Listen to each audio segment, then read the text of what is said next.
What's up guys, and welcome to another episode of El Jardín Perdido. Today, we're grafting onto my 8-in-1 stone fruit tree.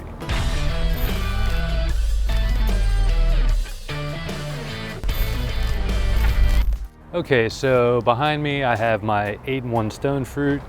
I could name them all off, but I almost forget at this point. But we've got a few plums, apricots, some pluots actually, and a number of other things. But what happened was my neighbor has a pretty good peach tree. It lets off little peaches because it probably doesn't prune it correctly or fertilize it right, but I got a prime trimming to work with.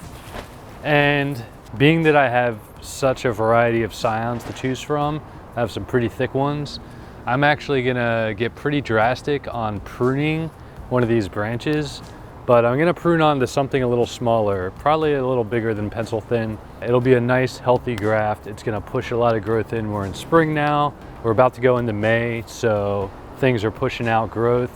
Prime time for grafting, although with deciduous trees, it's probably a little better to do it right before they break out, but we're gonna make this work. Okay, so this is what we're looking at. That is the apricot. To be honest, this thing is taking over my yard. It's great that it's growing laterally, at least for fruit growth, but this was the original tree. I kind of liked how this was going, and we have a lot of lateral branches that I've grafted onto. So yeah, I can either regraft those over here or figure out something, but that's another video. Right now, I'm gonna focus on this pretty big branch here. I'm not going to graft onto the actual branch. I'm gonna choose, I think, this one. And what I'm gonna do is prune off everything else so the growth gets pushed out. This was the original plum from a big box store. Literally has one plum that I can see. I'll show you guys in a sec. It's basically 50% of the tree and I don't need that much. I did just harvest some apricots. This is the one dinky little plum. All right, so given that I'm going to be grafting on something pretty big, I'm gonna use my pole saw. I'm gonna try to be gentle. We're going to kind of prep things for the graft here. We're working with quite a bit of wind today, so you guys have to bear with me. Hopefully the audio is okay. All right, so I know the branch that I want because I do want it growing out this way. So I'm basically cutting back everything else that I see.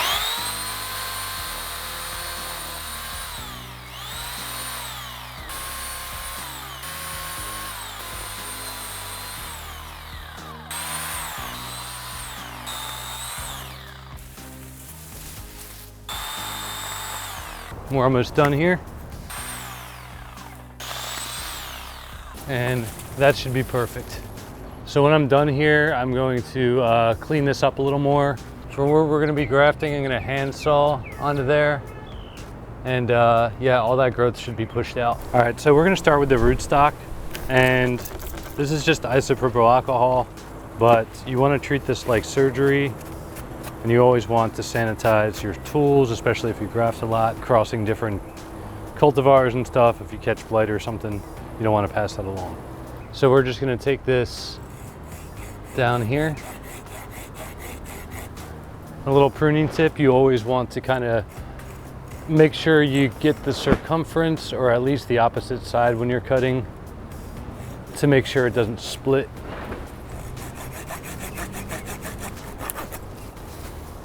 So we're left with a pretty clean cut here. Now let's get the scion ready. Get this crazy hair out of the way. Now while choosing scion, you kind of want to compare to what you're grafting on and kind of figure out the diameter you'd like. I think here is prime. Everything looks good. I know they pruned it. Sometimes you need to be careful that when people prune, it's because it's bad growth. This looks pretty good and it's about a pencil in diameter. That's what I want. Before I take this, I'm going to sanitize my tools yet again with the isopropyl alcohol. Just wipe that down. Let me find that nice scion one more time. Yep, right here. I'm gonna cut it long first, just so I can better assess what I'm working with. Okay. So I won't need anything on top. And now I'm just looking at nodes. I'm gonna clean up everything here. And a lot of the growth was kind of down below, so I'll probably go a little further up where it hasn't budded yet. And for now, I'll just take it down kind of halfway. That's really nice. I don't think we need it this long. And let me see. I'm gonna take it off of here a little bit. And the rule of thumb is you probably want like 3 or so buds. I have more than that, and that's okay. So we're left with this. Now I'm going to sanitize my grafting knife here.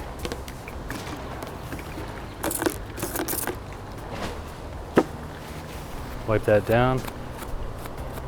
And what I'm gonna do is start with my wedge. So basically you just want to make a wedge that will fit in the rootstock here. This is a little thicker, so we're trying not to whittle all crazy, but we just want a gradual, even kind of wedge on each side, and it'll taper down, and I'll show you guys up close in just a moment what this will look like. And you kind of want both sides to be pretty flat and gradual and even. All right, so this is what we want. Nice gradual wedge. If you can see right here, this is the cambium layer that we want to line up with the rootstock. This is perfect. Also, something that I want to do while I'm here is start wrapping the scion. I'll show you exactly how to do that. I'm going to go just below where I made that wedge and start wrapping. This is parafilm, self-adhesive, and I'm just taking my time, not trying to use too much tension because I don't want to rip it. And we're just making sure we have good coverage. This is going to keep the scion hydrated, protected, and the buds can push out through it, so it's great. So this is a little higher up.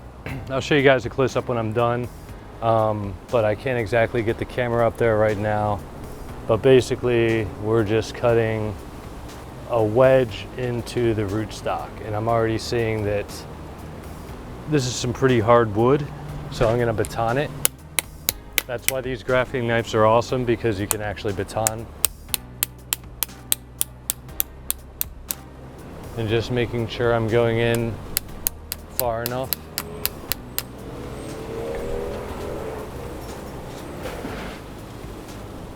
And now we can wedge that in there. And I'm just going to make sure everything is flush and that cambium is aligned. That's gonna be perfect. All right, so this is what we're looking at. If you can kind of see here, it's flush. That's where the cambium layers are aligned. And this is a really nice scion. I'm glad that I had a variety to choose from. This is gonna work out great.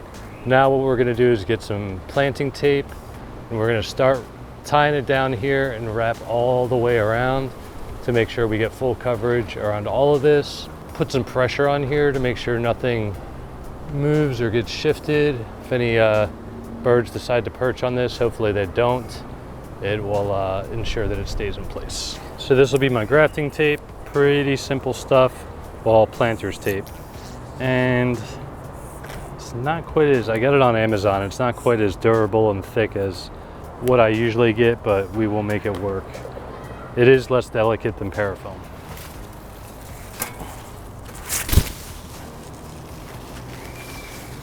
So right now I'm just tying off before the cut.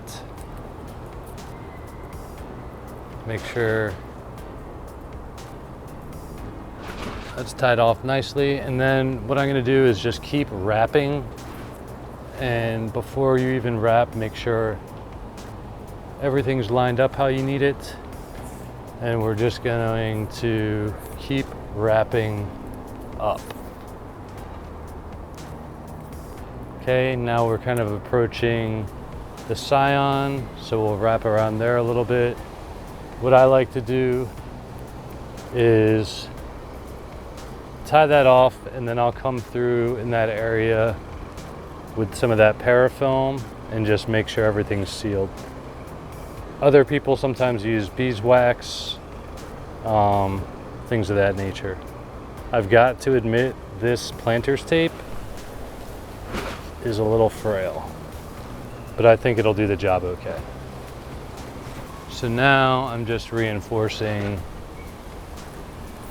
where they meet with the parafilm. I'm actually going to grab a little bit more. I'm even going to just kind of wrap around until everything is sealed and accounted for. Okay, when you're done, this is how it should look, all wrapped up nice and tight, all the way to the end of the scion. And real quick, while I'm here, I'm just going to nip off anything that might get in the way of growth. Some of these should be fruit spurs actually, but I'm just going to cut them back a bit, make sure nothing's competing with this.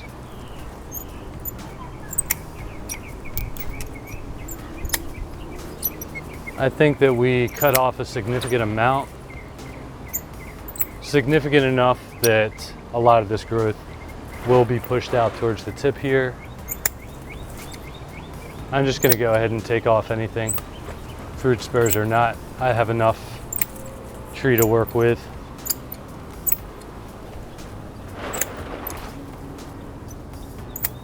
These are crisscrossing. I really don't want growth interfering with each other, and so we're bare on that.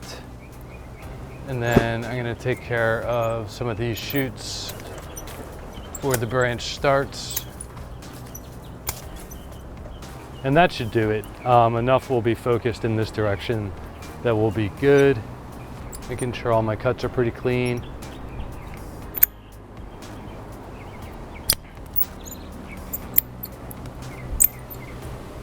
All right, so that was a pretty significant amount that we took off. And so one thing you always want to do when you're pruning trees like that, especially older trees and more vigorous growth like that, is you want to protect it.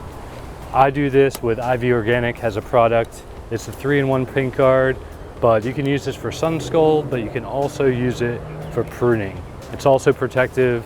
It prevents, rodents or insects from boring in or harboring. So this tree is pretty vulnerable after all that. What I'm gonna do is show you guys real quick how to use this stuff. It ships and keeps really well because it's not mixed yet. And so I'm gonna show you how to mix this real quick. And basically, using your discretion, you can have a consistency to your liking to use it how you'd like, as a tree paint, or in this case, we're gonna protect those wounds. All right, and so I really like this stuff because it's organic by name, and really, for the most part, it's just the base ingredient is diatomaceous earth, along with a couple of other herbs that will act as a pesticide. So it comes with a little baggie here. That's basically the base, mostly diatomaceous earth, and then you'll have a little vial here with the essential oils that will ward away pests. What I'm going to do is go ahead and empty this bag in. This wind's crazy today, so I'm trying not to let it blow away. All right, we've got most of the contents of the bag in there. I'm going to follow that up, shake up the vial, put that in there too. Smells great actually. And now we're just going to add water. And my suggestion is, especially if it's your first time using it, to just add, maybe bring it up to 3/4 in here, and then start stirring it up and seeing if it's a consistency that you'd like. We're already blowing it away here. I suppose I could just shake it.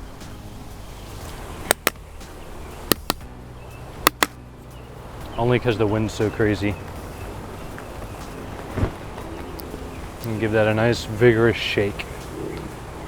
Diatomaceous earth can be a little hydrophobic, so you want to make sure you mix this pretty well. And of course, you're adding essential oils to a water base, so you need to make sure they'll never mix all the way, so make sure you shake this up, but you can at least make sure it's evenly distributed when you use it. This is where we're at. I'm going to say a little more water. It's nice that it's kind of thick and pasty, but for what I'm using this for, I'm going to say water, but about halfway up, not all the way up from where I was. So I'm about at that line. That's looking at about like 5/6 of the way up, and I'm just going to shake it some more.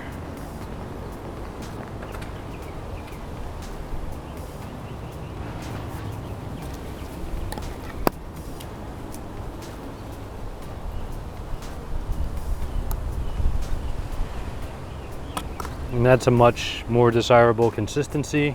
And now we're just going to paint those wounds over. All right, so I'm teetering on this little step ladder with the wind going. But yeah, basically we're just going to coat anything that was cut.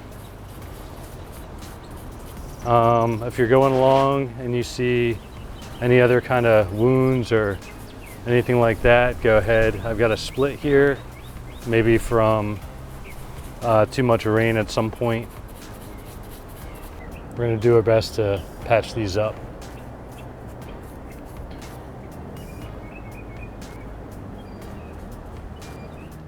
All right, guys, so that was pretty straightforward. Let me know if you have any questions. Usually when I do graft tutorials, I'm a little more closed in and you can see more of what's going on, so I'll point you to some of those videos. But when you're up on a ladder doing stuff like that, I guess next time I can wear a GoPro on my head or something, but for the most part, it's a little harder to capture. If you guys subscribe to me, I'll try to give you an update video on this, either through shorts or a long video at some point too. I would like to cover this stone fruit in its entirety. Now at 9 grafts, I just harvested some little apricots, and I'm looking forward to the plums as well. If you guys are interested in the product that I use by Ivy Organic, I will put affiliate links down below so that you guys can get a little discount in your checkout. All right, guys, well, that's gonna do it for today's video. As always, thanks for tuning in. Until next time.